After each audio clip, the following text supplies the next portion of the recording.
নামাজ ছেড়ে দিয়েছো, তওবা করো, মাফ করে দেবো। জেনা করেছো, তওবা করো, মাফ করে দেবো।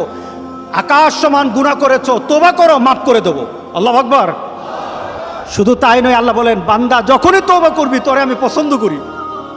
আল্লাহর রাগ যেন আমাদের মধ্যে চলতে না থাকে, আল্লাহর রাগকে কমাতে হবে। আল্লাহর রাগকে আমাদেরকে কমাতে হবে। এই রাগ কমানোর জন্য আমাদের কি করা দরকার? আমাদেরকে কি করতে হবে? আল্লাহর রাগ কমিয়ে দেয়, আল্লাহর গজবকে কমিয়ে দেয়। আল্লাহর সকল ধরনের বান্দার প্রতি যে ক্রোধ থাকে, এটাকে কমানোর জন্য সবচেয়ে উৎকৃষ্ট মাধ্যম হলো তওবা। বলেন কি? তওবা। তওবার মাধ্যমে আল্লাহ সুবহানাহু ওয়া তাআলা আমাদেরকে পছন্দ করেন। যেমন আল্লাহ সুবহানাহু ওয়া তাআলা সূরা বাকারার 222 নম্বর আয়াতে বললেন, ইন্নাল্লাহা ইউহিব্বুত তাওয়াবিন, ইন্নাল্লাহা ইউহিব্বুত তাওয়াবিন ওয়া ইউহিব্বুল মুতাতাহহিরিন। আল্লাহু আকবার, আল্লাহু আকবার। আল্লাহ বলতেছেন, বান্দা যদি আমার কাছে তওবা করো আমি তোমারে ভালোবাসি। যদি আমার কাছে তওবা করো, তোমার গুনার জন্য তওবা করো, নামাজ ছেড়ে দিয়েছো, তওবা করো, মাফ করে দেবো। জেনা করেছো, তওবা করো, মাফ করে দেবো। আকাশ সমান গুনাহ করেছো, তওবা করো, মাফ করে দেবো। আল্লাহু আকবার। শুধু তাই নয়, আল্লাহ বলেন, বান্দা যখনই তওবা করবি তোরে আমি পছন্দ করি। এত গুনাহ করার পর তুই যখন আমার সাথে তওবা করবি আমি তোরে পছন্দ করি। শুধু তাই নয়, আল্লাহ সুবহানাহু ওয়া তাআলা বলেন, যারা মুতাতাহহিরিন, যারা পবিত্রতা অর্জন করে, আল্লাহ তাদেরকে পছন্দ করেন। আমরা পবিত্রতা অর্জন করি কি দিয়ে? উযু দিয়ে। বলেন কি দিয়ে? উযু দিয়ে। আমরা পবিত্রতা অর্জন করি তওবার মাধ্যমে। প্রথম এটা হলো আত্মার পরিশুদ্ধতা। আপনার দেহকে পরিশুদ্ধ করতে হবে, আত্মাকে পরিশুদ্ধ করতে হবে। আপনার আত্মাকে পবিত্র বানাবেন।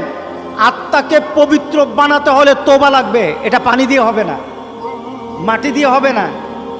আপনার আত্মাকে যদি পবিত্র করতে চান তাহলে তওবা লাগবে। কি লাগবে? তওবা। এবার আত্মার পবিত্রতা হলো তওবা দিয়ে। এবার দেহ পবিত্র করবেন।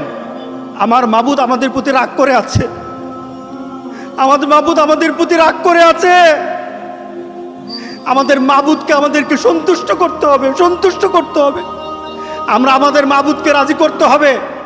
আমরা তওবার মাধ্যমে আল্লাহকে রাজি করতে আর চেষ্টা হব। গোটা পৃথিবীর মুসলমান আর সময় নাই। সুতরাং আমরা আল্লাহর কাছে প্রাণ বলে আজকে কাঁদি। যারা নামাজ পড়ো না, তুমি টের পাও না, মসজিদের দরজা তোমার জন্য বন্ধ হয়ে যাবে। তুমি মনে রেখে দিও, মসজিদের সাথে তোমার সম্পর্ক তোমার হয় নাই, তুমি জান্নাতের দরজাও তুমি খুলতে পারবা না। তুমি এখনো বেনামাজি, এখনো সকালবেলা তুমি ঘুমাও, এখনো তুমি আল্লাহকে ভুলে আছো, এখনো তোমার কাছে তওবার কথা তোমার চিন্তাতে আসে নাই। তুমি অনেক কিছু হতে পারো, তুমি মুসলমানের কাতারে থাকবা না। তুমি অনেক কিছু হতে পারো, তুমি ইসলামের কাতারে থাকবা না। সুতরাং আমার রাসূলের কথা হলো, তওবা তো তখন পর্যন্ত। আমার আল্লাহ বলেছেন, লাইসাতিত তাওবাতু লিল্লাযিনা ইয়ামালুনা সাইয়্যাত। একটা মানুষ পাপ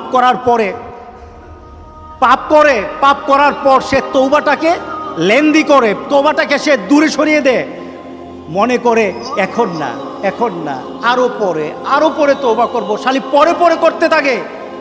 তার জন্য তওবা নাই। হাত্তা ইদা হাদরা আহাদাহুমুল মাউত, যখন মৃত্যুর দুয়ারে চলে যায়, যখন সে ইনসেপ্টিকেরিয়াতে চলে যায়, যখন সে বিভিন্ন ধরনের আইসিইউতে যায়, তখন বললে ইন্নী তুবতুল আন, এখন তওবা করতেছি। আল্লাহ বলেন, এটা আমার কাছে তওবা না। যারা এইভাবে তওবা করে তাদের তওবা, আল্লাহ বলেন, লাইসাতিত তাওবা, এটা তওবা নয়, এই তওবা আমি কবুল করি না। রাসূল সাল্লাল্লাহু আলাইহি সাল্লাম বলেছেন, মা লাম ইয়াতাগারগির, যখন গড়গড় আরম্ভ হয়ে যাবে তখন আর তওবা কারো কবুল করা হবে না। গোটা পৃথিবীর মধ্যে কিন্তু গড়গড়ার পর্যায়ে চলে আসছে।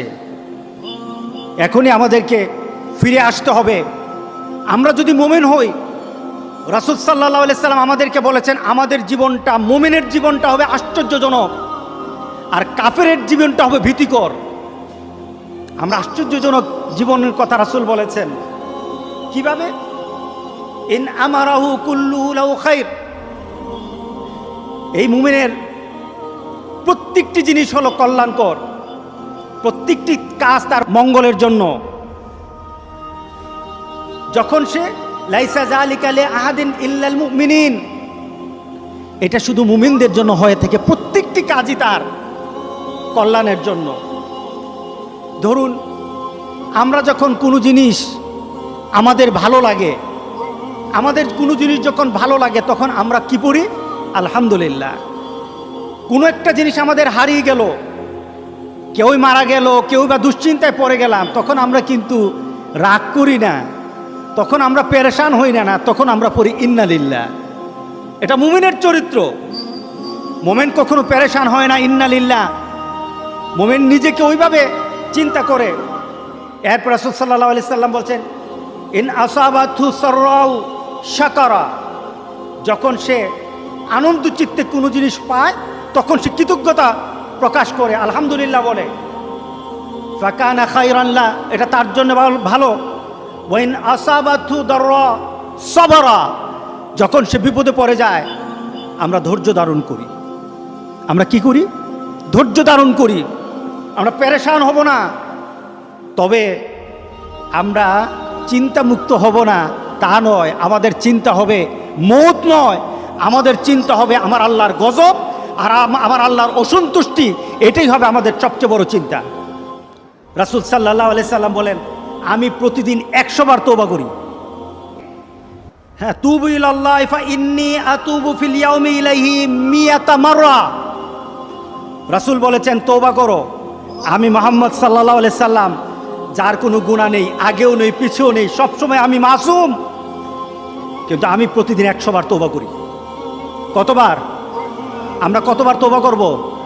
গনে গনে দরকার হলে 100 বার তওবা করব। রাজি আছি সবাই ইনশাআল্লাহ? তাহলে আজ থেকে আমার তওবার চেষ্টা আরম্ভ হয়ে যাবে। তবে তওবার চেষ্টা যদি চলতে থাকে, তওবার দরজা আল্লাহ বন্ধ করবে না। তওবা যদি চলতে থাকে, তওবার দরজা আল্লাহ বন্ধ করবে না। কোনো না কোনো সময় আল্লাহ বলবেন বান্দা তোর তওবার কারণে তোরে আমি মাফ করে দিলাম। আমরা এই কাজগুলি করবো তো ইনশাআল্লাহ? নামাজ যারা পড়ে না, ঘাড় ধরে ধরে তাদেরকে আনেন। কেন নামাজ পড়বা না? তুমি মুসলমান, এই মুহূর্তে তুমি আমরা এক কাতারে দাঁড়াই। এটা যদি আপনার সন্তান হয়, ধরেন নামাজ পড়তে আসো। রাগ করতেছেন? কঠিন করে কথা বলেছি? আমি কঠিন করে বলি নাই। আমাকে বলানো হয়েছে মুহাম্মদ সাল্লাল্লাহু আলাইহি সাল্লামের কথা কঠিন ছিল নামাজের ব্যাপারে। কেউ যদি আমার কঠিন কথাকে কঠিন হিসাবে নেন, তাহলে রাসূলকে কঠিন বানাতে হবে। রাসূল সাল্লাল্লাহু আলাইহি সাল্লাম বলেছেন তোমার সন্তান 7 নামাজ শিখাও, তোমার সন্তান 10 নামাজ না পড়লে তার পিটাও। কে বলেছেন? কে বলেছেন? রাসূল বলেছেন। তাহলে রাসূল কঠিন হলেন না? নামাজের ব্যাপারে কঠিন না? নামাজের ব্যাপারে আমরা কখনো সহজ হব না। রাজি আছি তো সবাই ইনশাআল্লাহ? নামাজের ব্যাপারে আমাদের কোনো সহজতা নাই, কোনো কম্প্রোমাইজ নাই, কারোর সাথে আমার সম্পর্ক নাই। নামাজ আছে তো সম্পর্ক আছে, নামাজ নাই আল্লাহর সাথে তার সম্পর্ক নাই, আমার সাথে তার কোনো সম্পর্ক নাই। আপনি ঘোষণা দেন, পরিবেশ সুন্দর হয়ে যাবে, তওবা কবুল হবে, আল্লাহ আমাদেরকে রক্ষা করবেন, আল্লাহ আমাদেরকে রক্ষা করবেন ইনশাআল্লাহ।